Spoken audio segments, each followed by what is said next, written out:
ya, pada malam ini sedikit kita tinggalkan dulu berkaitan dengan ilmu faraid. Tapi kita lihat sedikit tentang biasa kita lakukan yang ini di dalam keluarga, yaitu berkaitan dengan masalah nazar. Atau dalam bahasa Aceh kepunan kaoi. Para ulama mendefinisikan bahawa yang disebutkan nazar itu menurut Imam Ar-Rawayani dan Imam Mawardi al-wa'du bi khairin khassah, sebuah janji, suatu janji seseorang untuk melakukan kebaikan tertentu. Kalau demikian, prinsip daripada nazar itu adalah sebuah janji untuk kebaikan. Yang kebaikan itu dalam semua sisi. Sementara di antara ulama yang lain mendefinisikan al-iltizamu mukallafin, bahwa sebuah atau sesuatu yang diberatkan oleh seorang mukallaf sebagai bentuk untuk mendekatkan diri kepada Allah, dan yang dilazimkan itu bukanlah perbuatan-perbuatan yang wajib ain menurut dasar hukum agama.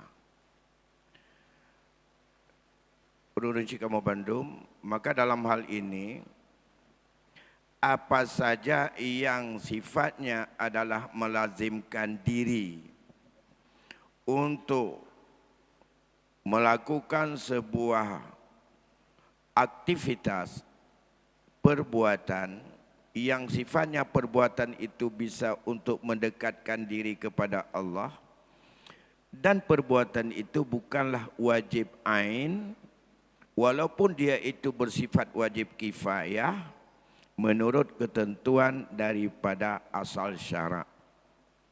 Kalau demikian, apa saja yang sifatnya melazimkan diri, yang ia tidak ada nilai qurbah, tidak ada nilai untuk mendekatkan diri kepada Allah, itu bukan nazar dalam pandangan agama.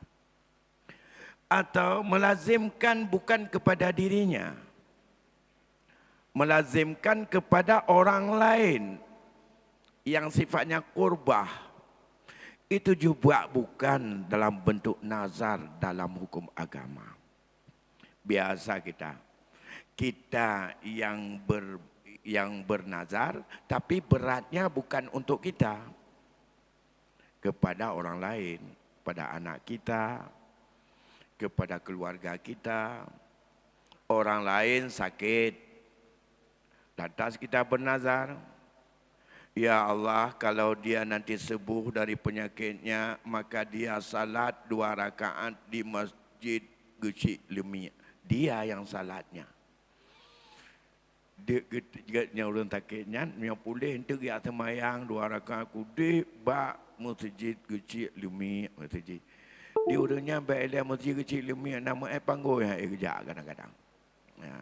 Yang hana wajib, karena melazimkan sesuatu yang sifatnya qurbah kepada Allah, tapi bukan untuk dirinya, tapi kepada orang lain juga masuk, tidak dianggap sebagai nazar. Yang kedua, dengan kata-kata yang sifatnya itu adalah tidak sebagai yang ditentukan secara fardhu ain.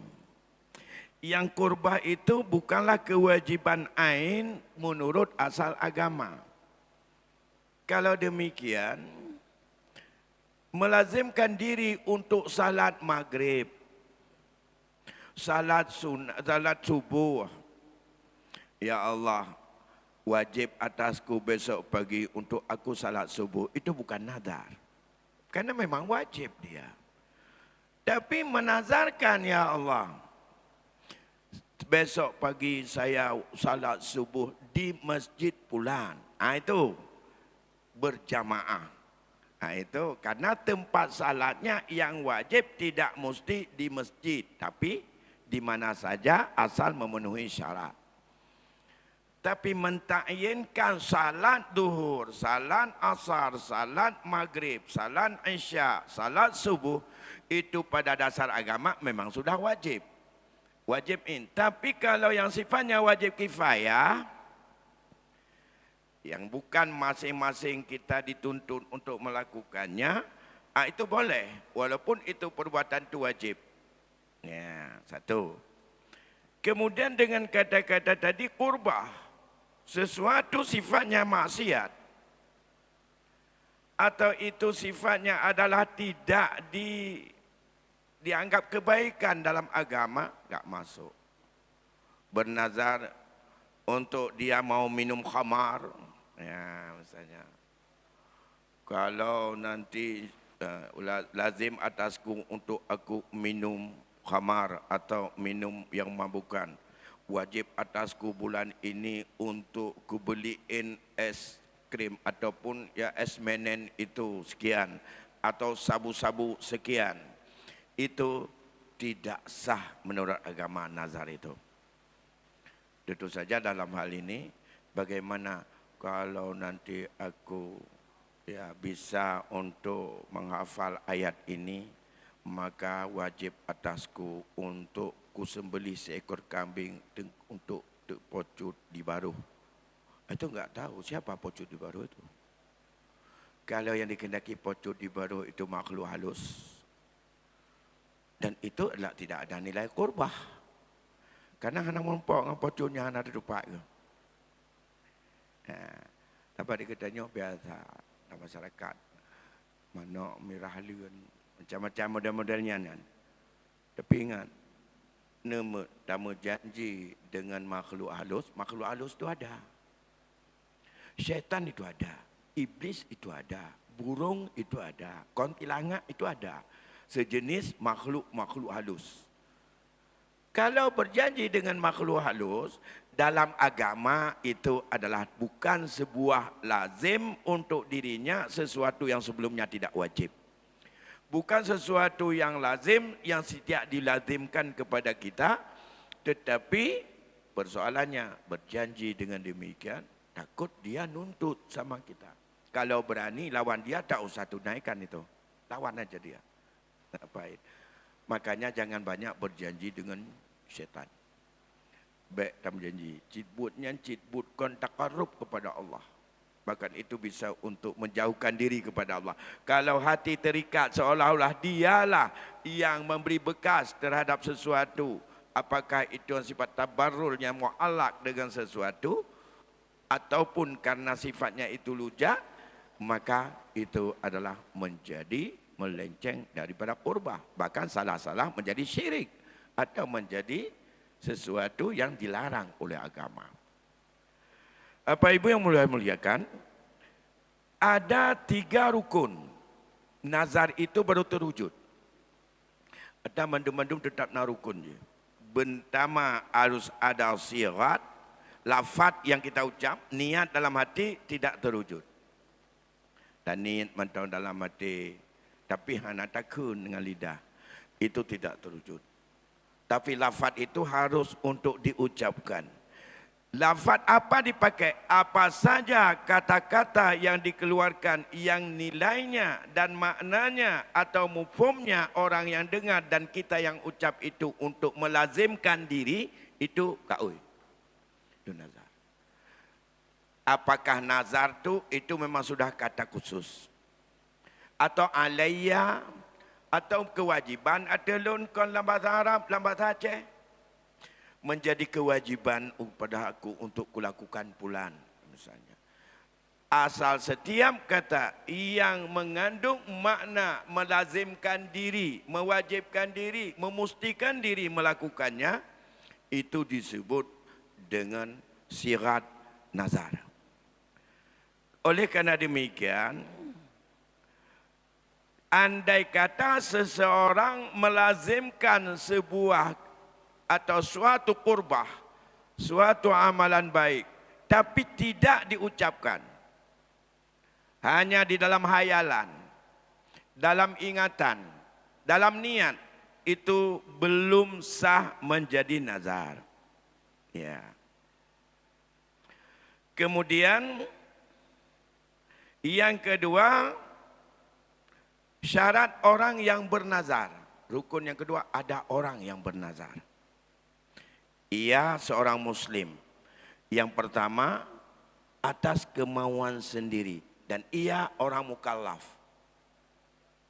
Seorang muslim dan ia itu atas kemauan sendiri, bukan karena paksaan orang lain.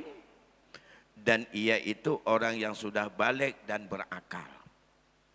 Kalau orang gila suka-suka dia ngomong, itu enggak pegang hukum, enggak wajib atas dirinya. Karena nazar ini menjadi kewajiban tambahan bagi kita kalau sudah sah sebagai nazar. Bahkan dalam konteks hukum faraid, ini adalah merupakan hutang dengan Allah kalau sifatnya itu material. Yang harus dibayar lebih dahulu dibandingkan dengan hutang dengan manusia kalau dalam mazhab Syafi'i. Tapi kalau dalam mazhab Maliki dan Hambali, itu lebih didahulukan hutang dengan manusia dengan hutang dengan Allah. Salah satu hutang dengan Allah adalah kafarat atau nazar. Ya. Andai kata dia bernazar dengan nilai mal atau dengan nilai itu harta. Tapi kalau nazarnya adalah bersifat dengan ta'abbud seperti salat. Tapi kalau ditakyinkan dengan tempat-tempat tertentu, butuh biaya juga untuk hadir dan berangkat kepada tempat-tempat tertentu itu yang sifatnya qurbah. Kalau demikian, ya, asal bukan kafir, ia sah untuk bernazar. Yang kedua, orang yang mahjur. Orang mahjur ada dua. Ada kala muflis, ada kala safih. Atau anak kecil. Orang mahjur, muflis atau safih. Kalau muflis, orang yang lebih banyak dibebankan hidupnya dengan hutang. Dan hutangnya lebih besar daripada kemampuan ekonomi atau aset serta kekayaan dia yang ada. Dia itu muflis. Orang muflis tidak sah bernazar andai kata sangkut pautnya dihubungkan dengan harta. Dan ia sah andai kata bukan menyangkut dengan harta. Begitu juga seorang yang muflis lain, yaitu orang yang mahjur, dihajar, ditahan, ia itu tidak diberikan kebebasan menggunakan hartanya, adalah orang safih. Walaupun menurut dia, nafsunya itu betul penggunaan duit, penggunaan harta. Tapi kalau dilihat menurut agama, ia menggunakan harta bukan menurut yang sebenarnya. Dianggap dia mubazir dan buang-buang harta yang tidak ada perlu, bahkan itu disebut dengan orang-orang yang safih. Dan kita menjadi orang yang mubazir, tidak pandai menggunakan duit. Duit tidak ada, tapi yang dibeli yang enggak pernah ada manfaat baik dirinya maupun orang lain. Misalnya ya, begitu ada gaji 10 sampai dengan 200 ribu, beli bonbon ataupun beli karet lok-lok bajarau kan. Adanya bagi-bagi ke orang gerak, dia orang yang bagi pada perleh kan untuk pakai, bukan ada manfaat. Pada adegannya di rumah nak apa aja berhana engkau nangan belau. Napeng ban nama temeng ya kerja setengah mati bengah sampai teput mutemeng peng becut untuk jak laju ya belau kemung. Ube napeng gaji atau orangnya belau kemung mandu. Yang bagi-bagi dia ke orang. Ataupun dia belau kemung dong hinan. Betul le. Anggap itu adalah menyagaknya de bepeng hom lah kena dengar tanya. Nyong belau berhana. ngan bayar hutang anak, ngan belah kembang untuk berbetul-betul nah. Yang termasuk dalam kategori orang itu mubazir. Dan masuk ke dalam kategori itu adalah orang-orang yang safi dan itu termasuk orang yang mahjur alih. Orang mahjur bernazar dengan nilai wang, dengan nilai harta itu tidak sah. Karena bukan orang yang pandai menggunakan wang. Nah, kemudian begitu juga anak kecil, orang gila itu adalah yang sifatnya adalah harta tidak boleh dan ia tidak sah. Yang ketiga, al-manzur, apa yang dinazarkan. Syarat yang dinazarkan itu objek nazarnya adalah qurbah yang tidak tertentu. Satu, mendekatkan diri yang belum ta'yin sebagai ain ataupun fardu ain kepada dirinya. Kalau demikian boleh yang sunat. Apakah fardu kifayah? Salat duha misalnya. Salat berjamaah. Kemudian banyak lain-lain. Itu sifatnya ibadah. Puasa Senin Kamis. Misalnya apalagi yang menyangkut dengan ibadah. Salat tahajud. Ingat, kalau sudah bernazar dengan lafaz nanti apakah pakai dengan tabarur ataupun lujat, nanti kita lihat pada ucapannya, maka menjadi itu wajib. Maka kalau berat sekali bangun sahur ataupun bangun tahajud, bernazar aja. Alayya hadhil as-salatu tahajud. Wajib atasku malam ini salat tahajud. Malam ini udah wajib. Kalau tidak salat, kita berdosa kepada Allah. Tak mesti harus dengan pakai mu'alla alih atau ta'li. Hana mesti harus pakai jika aku dapatkan ini, aku salat tahajud 7 malam. Tak mesti. Langsung dengan mengatakan alayya lillah. Sudah. Kewajiban atasku untuk Allah malam ini salat tahajud. Kewajiban atasku untuk Allah besok salat duha. Untuk besok sudah wajib. Atau kewajiban atasku alayya lillahi ad-duha kulla yaum. Yang tak mesti wajib. Jadi menyerencana tamah kewajiban dari 5 bawah teh. Je. Yang tapi tiap urau wajib duha. Tiap urau wajib duha. Dan hana jalan lain tetap wajib. Menyohana taban dengan dosa semayang takebah semayang maghrib. Takebah semayang tubuh. Menyop takebah dengan sengaja hana ozot getanyo terkategori termasuk urung pasek. Jadi untuk pasek kon kebah semayang lehungan tubuh mentong ataupun 5 waktu. Yang kata wajib aturat lehnya hana tak puput, menjadilah dia menjadi orang pasek. Ini beda dengan yamin, beda dengan halaf, beda dengan sumpah. Sumpah menyotalangkan cara. Ia terbaik kefarat. Nyana atas tanpa wajib langsung wajib.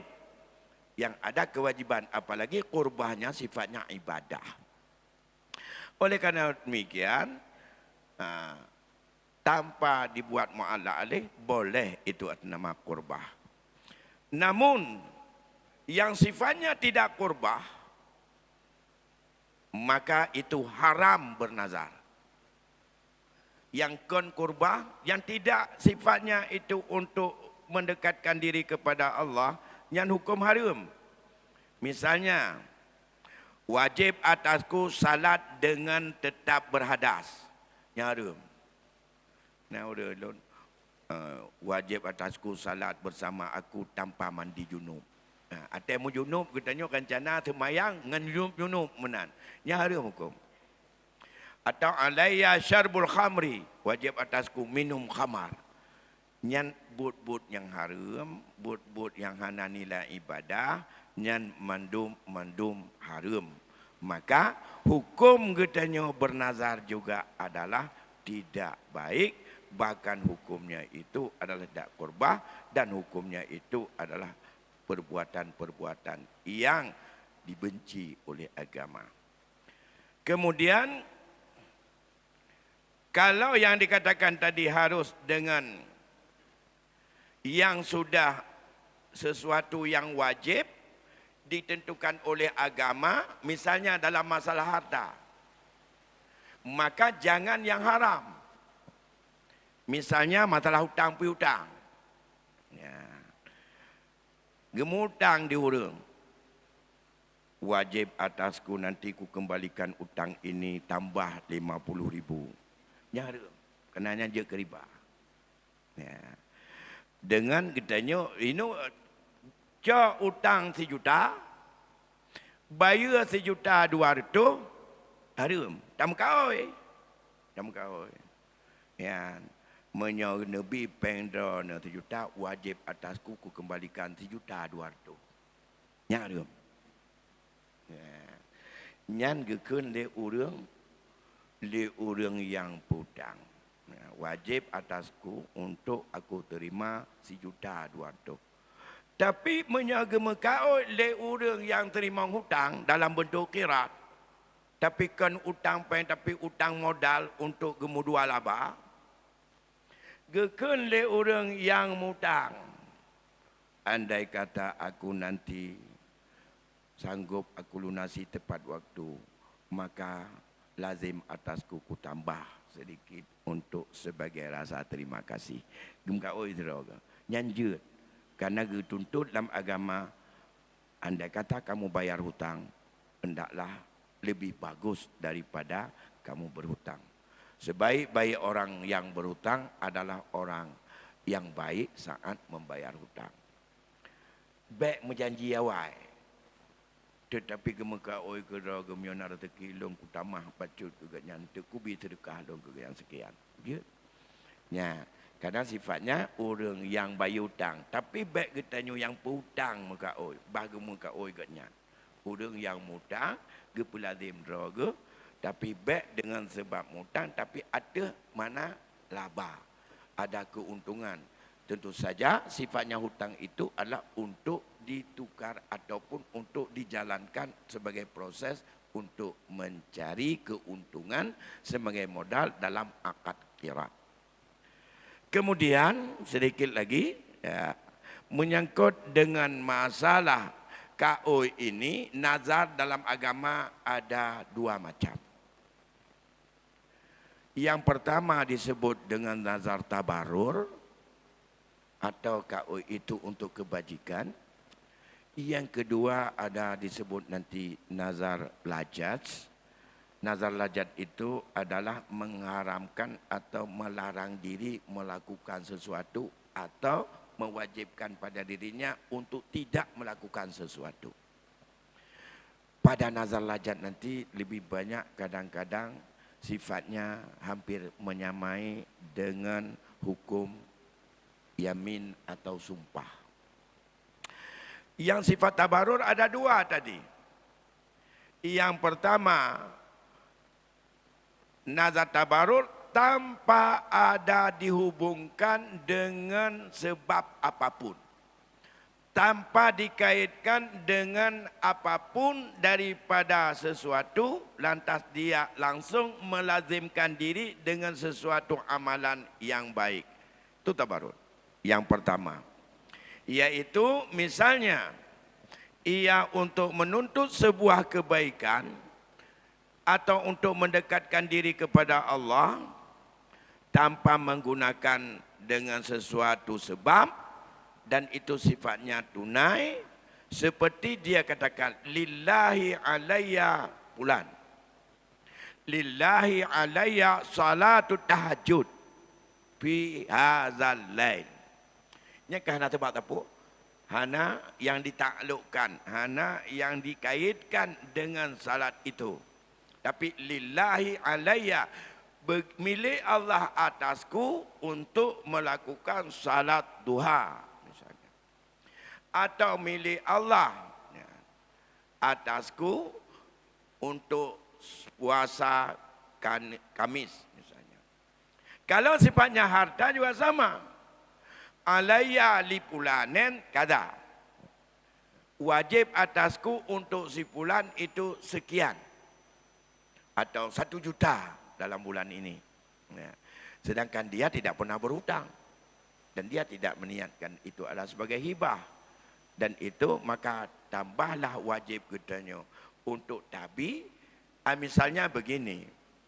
Kita kalau tidak memberatkan diri kadang-kadang lupa untuk melakukan sebuah kebaikan secara kontinu.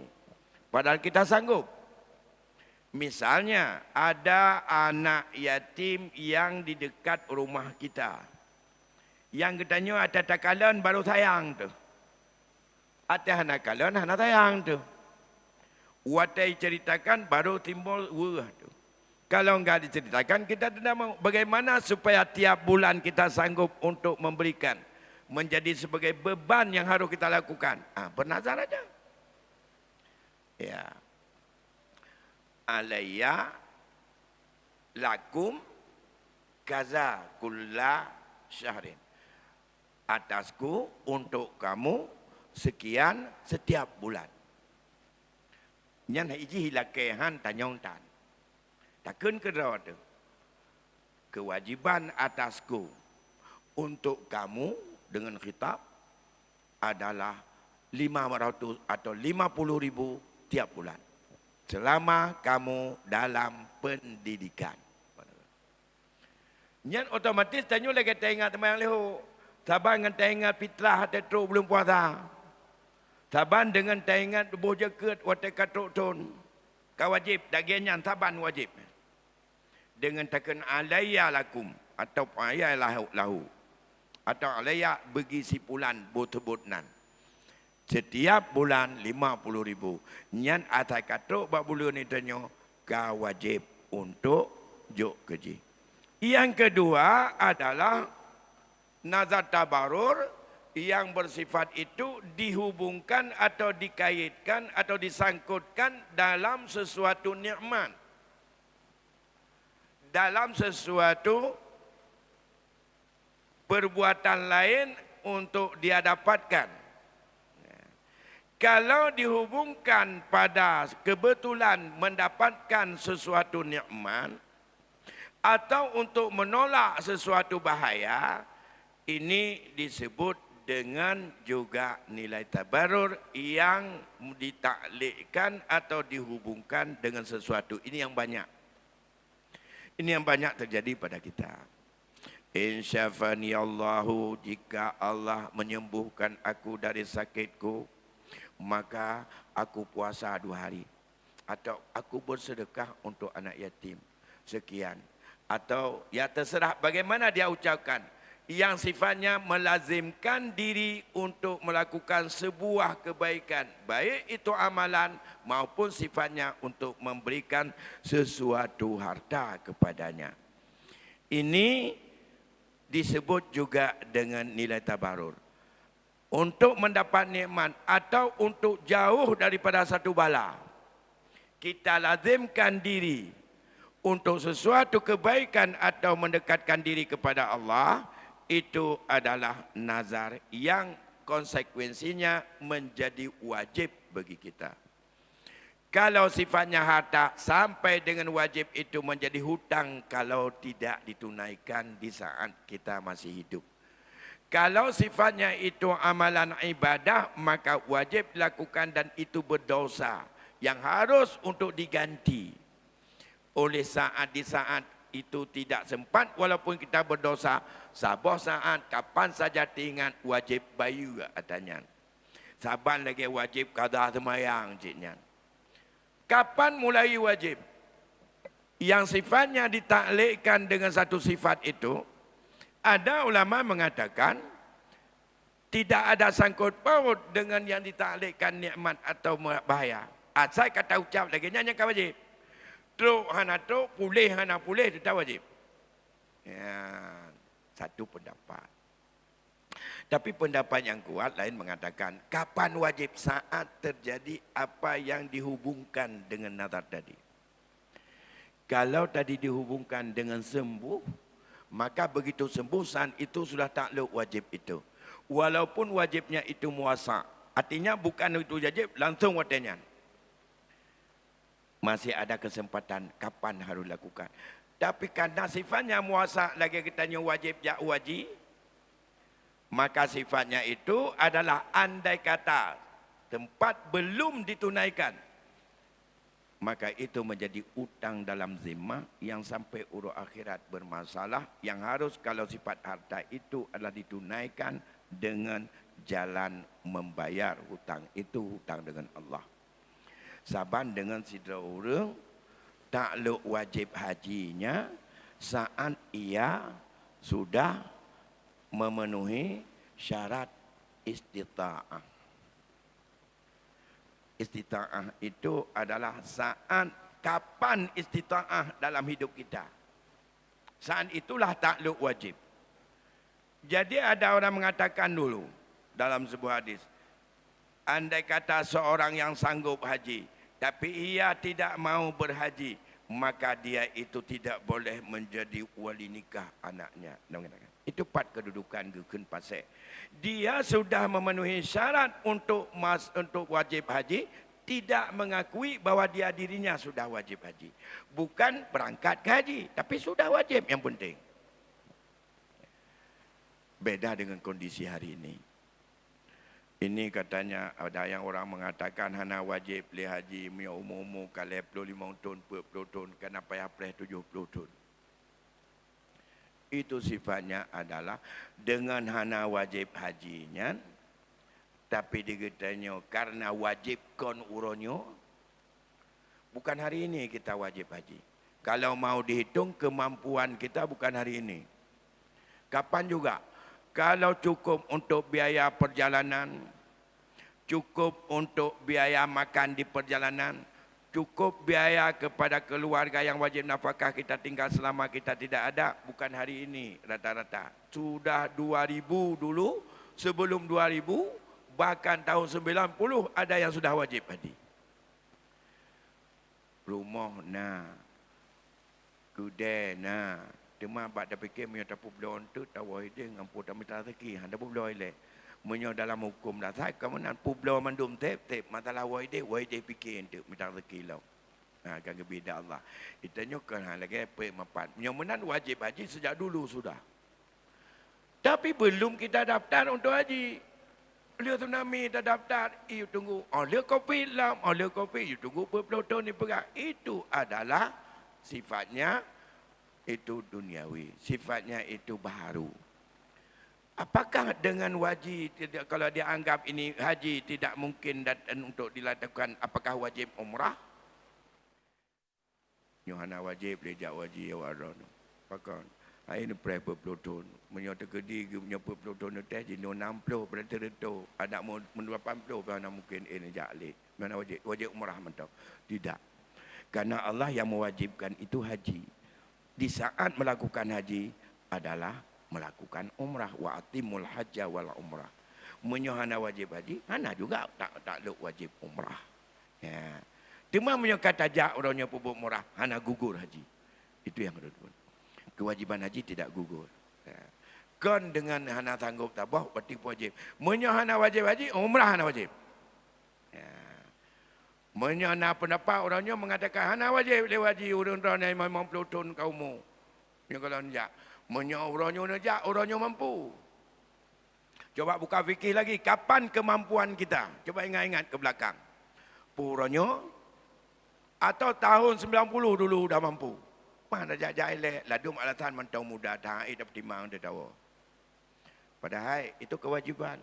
Ada sebahagian mengatakan gelemapan untuk tahu dia nak mit pat kerja apa dapat johan mungkin tak banting tulung tak tupa tahu dia kedai macam-macam untuk rumah rezeki. Kena berfikir lagi yang dua. Maka dalam hal ini berkaitan dengan masalah nazar juga seperti itu.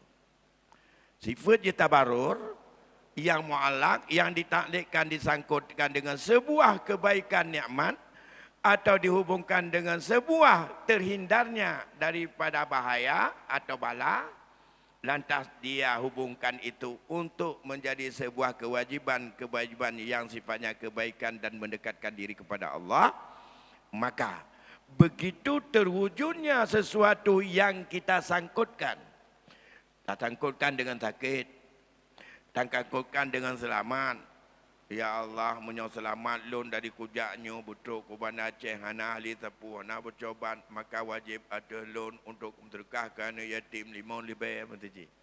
Tok di Banda Aceh hana halangan tepu berarti taatnya kau wajib limau lebih. Apakah tajuk watanya? Nyan hana mesti menyo hana tajuk watanya laju kita harum. Tapi apabila kita tajuk tinggal anak tajuk tua adanya dalam catatan malaikat anak tua kita nak wajib 5,000 anak. Tu pada bawah agak tian datat anak peng 5,000 dengan bayar tetap adanya dalam akhirat kita nyonya hutang 5,000 dengan Allah kewajiban. Ini yang harus kita lihat bukan uroje wateku pegah wateku kumka oi tanggung. Dimajino wate terjadinya anak tanggung pulih sudah pernah sanggup. Kewajiban secara muasa itu sudah dulu pun dah takluk wajib atas kita, maka andai kata hari ini tak sanggup lagi karena biaya tidak ada, tetap kewajiban itu menjadi hutang pada tirkah sampai ke akhirat. Kalau ahli waris atau dari harta kita tidak dibagi diambil oleh ahli waris, kita tetap bayar wajib itu dengan amalan kita di akhirat itu kepada hak orang siapa yang kita berjanji kepadanya. Ya. Nyawate karab itamong, tapi tentu bukan tanya jawab dan tuan pikirnya adalah untuk tidak mungkin. Apa dasar bahwa kalau sudah terjadi nikmat atau terlepas dari bahaya yang kita janjikan baru kita bernazar. Yang pertama adalah ayat Allah.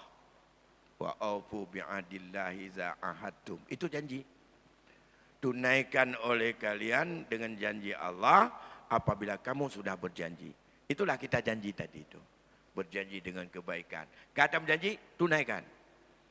Allah kemudian dalam hadis Rasulullah juga itu juga merupakan harus ditunaikan, yaitu manakala sifat itu terjadi pada seseorang, maka oleh karena demikian bernazarlah dengan baik.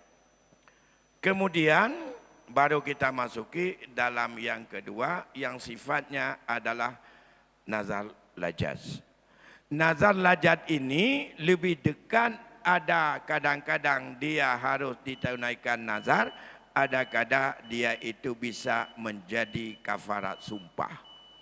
Maka dalam hal ini sekaligus nanti pembahasan kita nazar lajaz ini insyaAllah di lain kesempatan bersama dengan pembahasan tentang yamin, tentang sumpah dan itu menjadi kafarat. Apakah menunaikan nazar, apakah dia wajib keluarkan kafarat menyangkut dengan masalah nazar yang sifatnya untuk menegah diri dan ingin untuk menghalang diri daripada melakukan sesuatu itu yang insyaAllah kita lihat pada malam yang lain. Demikian barangkali malam ini karena waktu Isya sudah masuk. Lebih kurang saya mohon maaf atas segala perhatian, saya ucapkan terima kasih. Wassalamualaikum warahmatullahi wabarakatuh.